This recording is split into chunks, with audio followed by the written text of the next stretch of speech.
Students, നമ്മൾ last ക്ലാസ്സിൽ ഫ്രാക്ഷൻസിൻ്റെ basic ആയിട്ടുള്ള കാര്യങ്ങളാണ് നോക്കിയതല്ലേ. അതായത് എക്സ് ബൈ വൈ ഫോം വരുന്നതാണ് ഫ്രാക്ഷൻ നമ്പർ എന്ന് പറയുന്നത്. അതിൻ്റെ ന്യൂമറേറ്റർ, ഡിനോമിനേറ്റർ, പിന്നെ 3 ടൈപ്സ് അല്ലേ പറഞ്ഞിട്ടുണ്ടായിരുന്നു. പ്രോപ്പർ ഫ്രാക്ഷൻ, ഇംപ്രോപ്പർ, അതുപോലെ മിക്സഡ്. ഇന്ന് നമ്മൾ നോക്കുന്നത് ആദ്യം നമുക്ക് എഡീഷൻ നോക്കാം. ഓക്കെ, ഫ്രാക്ഷൻസ് എഡീഷൻ എങ്ങനെയാണ് ചെയ്യാനുള്ള കാര്യം നോക്കാം. ഓക്കെ, ആദ്യം ഞാൻ പറയുന്നത് സെയിം ഡിനോമിനേറ്റർ വരുമ്പോൾ എങ്ങനെയാണ് ആഡ് ചെയ്യുന്നത്. Okay, 2/3 plus 4/3. അതായത് താഴത്ത് സെയിം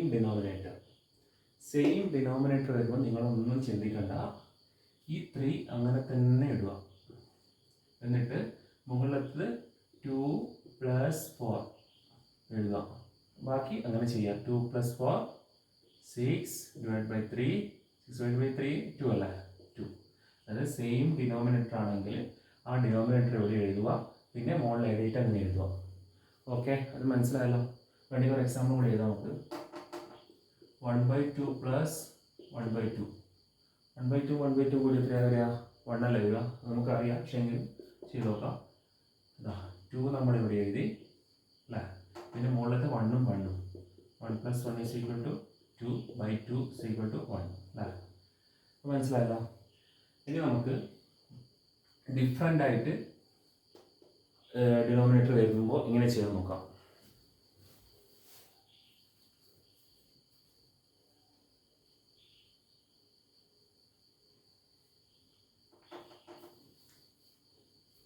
എക്സാമ്പിൾ എടുക്കുക. 2/3 + 3/5. 2/3 + 3/5 അത് നേരത്തെ ചെയ്ത പോലെ ചെയ്യാൻ പറ്റില്ല, കാരണം ഡിനോമിനേറ്റർ ഡിഫറെൻ്റ് ആണ് അല്ലേ. അപ്പോൾ നമ്മൾ എങ്ങനെ ചെയ്യാന്ന് വെച്ചാൽ = ഈ 3 × 5, അതായത് താഴത്തെ 2 ഡിനോമിനേറ്റർ ഉണ്ടല്ലോ, അത് ഇങ്ങനെ എഴുതുക. 3 × 5 എന്ന് എഴുതുക. ഓക്കെ, 3 × 5 താഴത്തത് കഴിഞ്ഞ്. ഇനി മുകളിൽ നമ്മൾ ക്രോസ് ആയിട്ട് മൾട്ടിപ്ലൈ ചെയ്യാം. 2 × 5, അതുപോലെ 3 × 3. 2 × 5 ബ്രാക്കറ്റ് ആണ് plus 3 × 3 equal to 2 × 5 10 plus 3 × 3 9 divided by 3 × 5 15 അല്ലേ. 10 + 9 19 divided by 15. ഇതാണ് ഇതിൻ്റെ ആൻസർ വരിക. ജസ്റ്റ് നോക്കിക്കോളൂ.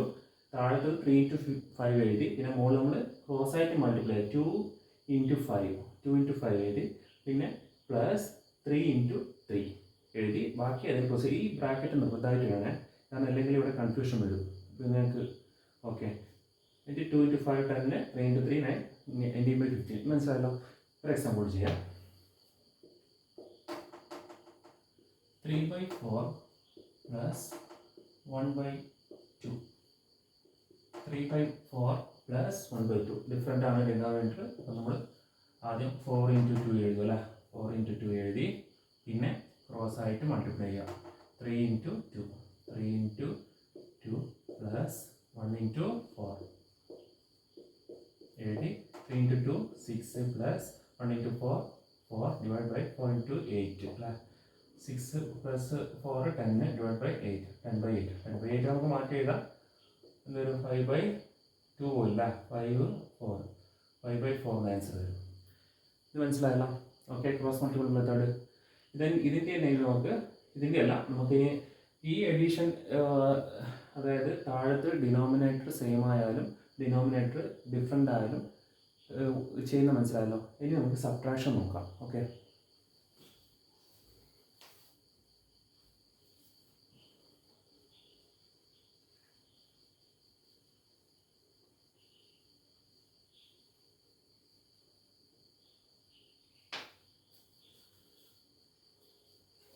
സെയിം തന്നെയാണ്. അതായത് പ്ലസിൻ്റെ സ്ഥാനത്ത് മൈനസ് ആവുന്ന എഴുതും. ഓക്കെ, ആദ്യം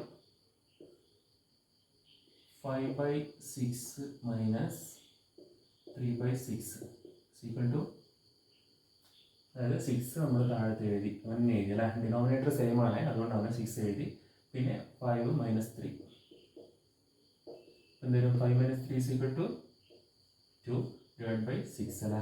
2/6 എന്ന് പറഞ്ഞാൽ ഇത് നമുക്ക് ക്യാൻസൽ ചെയ്തൂടെ, 1/3 വരും അല്ലേ. 2 പോയി കഴിഞ്ഞാൽ ഇതിന് 2 കഴിഞ്ഞാൽ 1/3 വരും അല്ലേ. അതായത് സെയിം ഡിനോമിനേറ്റർ ആണെങ്കിൽ 6 നമ്മൾ അതായത് താഴത്ത് തന്നെ എഴുതി. പിന്നെ ഈ സിമ്പിൾ നോക്കി 5 മൈനസ് 3 5 3/2 2/6 ഈസ് ഈക്വൽ ടു 1/3. ഇത്രയും മനസ്സിലായല്ലോ. ഓക്കെ, ഇത് എക്സാമ്പിൾ കൂടുതൽ പറഞ്ഞില്ല കാരണം മറ്റേ സെയിം തന്നെയാണ്. ഇനി നമുക്ക് ഡിഫറെൻറ്റ് അതായത് ഡിഫറെൻറ്റ് വരുമ്പോൾ നോക്കാം. ഡിനോമിനേറ്റർ 2/3 മൈനസ് 1/4 അല്ല. 2/3 ശരിയല്ല. 2/3 മൈനസ് 1/2 അല്ല. 2/3 മൈനസ് 1/2. ഓക്കെ, അപ്പോൾ അതായത് താഴത്ത് നമ്മൾ എന്ത് ചെയ്തു, 3 ഇൻറ്റു നേരത്തെ സെയിം ക്രോസ് ചെയ്തില്ലേ. അതായത് താഴത്ത് 3 ഇൻറ്റു 2 എഴുതും അല്ലേ. 3 ഇൻറ്റു 2 എഴുതി. മുകളിൽ ക്രോസ് ആയിട്ട് മൾട്ടിപ്ലൈ ആക്കും. 2 ഇൻറ്റു അതായത് 2 ഇൻറ്റു 2 എഴുതുക. എന്നിട്ട് നേരത്തെ നമ്മൾ എഡീഷൻ ചെയ്തത് ഇവിടെ സെയിം തന്നെ, അതായത് അതിന് പകരം സബ്ട്രാക്ഷൻ ഇടുക. എന്നിട്ട് 1 ഇൻറ്റു 3 ബ്രാക്കറ്റ് ഇട്ടോടെ. 2 into 2 4 minus 1 into 3 3 divide by 2 3 into 2 6 equal to 4 3 പോയാൽ 1/6 ആൻസർ അല്ല. അത് സെയിം തന്നെ എഡീഷൻ്റെ അതിൻ്റെ സ്ഥാനത്ത് ഇവിടെ മൈനസ് ആവുന്നതായിരുന്നു. അതായത് താഴത്ത് 3 ഇൻറ്റു 2 എഴുതുക. പിന്നെ ക്രോസ് ആയിട്ട് 2 ഇൻറ്റു 2 എഴുതി. പിന്നെ മൈനസ് ഇട്ടു. 1 ഇൻറ്റു 3 എഴുതി അല്ലേ. അപ്പോൾ 4 മൈനസ് 3 1/6. അതായത് നമ്മളിപ്പം ഡിസ്കസ് ചെയ്തത് എഡീഷൻ്റെ തന്നെ എഡീഷൻ്റെ സബ്ട്രാക്ഷൻ്റെയും സെയിം ഡിനോമിനേറ്റർ വന്നാലും ഡിഫറെൻറ്റ് ഡിനോമിനേറ്റർ വന്നാലും എങ്ങനെയാണ് ചെയ്യാമെന്നുള്ള കാര്യം. ഓക്കെ.